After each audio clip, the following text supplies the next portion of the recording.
প্রিয় দর্শক বন্ধুরা, এই মুহূর্তের জন্য আপার প্রাইমারি থেকে গুরুত্বপূর্ণ খবর আপডেট, যেখানে জরুরি ভিত্তিতে কিন্তু নোটিফিকেশন জারি হয়ে গিয়েছে কমিশনের সাইটে এবং জোরালো কিছু পদক্ষেপ কিন্তু গ্রহণ করা হয়েছে। অবশ্যই বিগ ব্রেকিং আপডেট, তাই আর্জেন্ট ভিত্তিতে ভিডিওটা কিন্তু ক্রিয়েট করতেই হচ্ছে। ভিডিওটিকে শেষ পর্যন্ত দেখবেন, কোনোভাবে কিন্তু স্কিপ করবেন না। চ্যানেলটিকে এখনই সাবস্ক্রাইব করে নিয়ে সঙ্গে থাকবেন।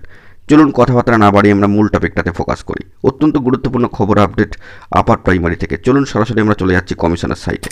বন্ধুরা, আমরা চলে এসেছি West Bengal central school service কমিশনের অফিসিয়াল সাইটে এবং সেখান থেকে 18/3/2025 নোটিফিকেশান জারি হয়ে গিয়েছে। দেখতে পাচ্ছেন মোট 16 জন প্রার্থীর ক্ষেত্রে নোটিফিকেশান জারি হয়েছে।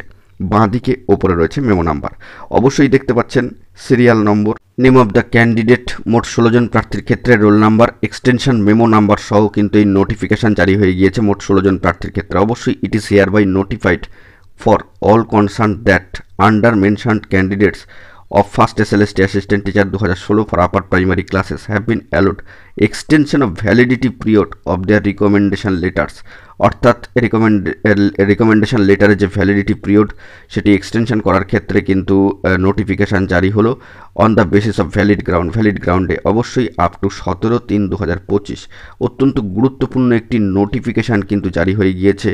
অবশ্যই যে তাদের মোট কনসার্ন যে সমস্ত 16 জন প্রার্থী রয়েছে তাদের ক্ষেত্রে রিকমেন্ডেশন লেটারের যে ভ্যালিডিটি পিরিয়ড সেটি এক্সটেনশন সংক্রান্ত বিষয়, অবশ্যই বেসিক অফ ভ্যালিড গ্রাউন্ডের ক্ষেত্রে।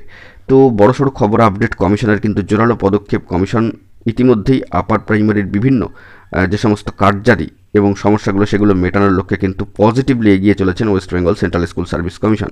এ বিষয়ে কমিশনকে সদর্থক বার্তা এবং অবশ্যই কিন্তু সাধুবাদ, ধন্যবাদ, কুর্নিশ জানাতেই হচ্ছে। বড়সড় পদক্ষেপ বলা যেতে পারে West Bengal central school service কমিশনের তরফ থেকে। এখন এটুকুই, সকলে ভালো থাকবেন। জরুরি আপডেটগুলি পাওয়ার জন্য চ্যানেলটিকে অতি অবশ্যই সাবস্ক্রাইব করে নিয়ে সঙ্গে থাকবেন। ধন্যবাদ।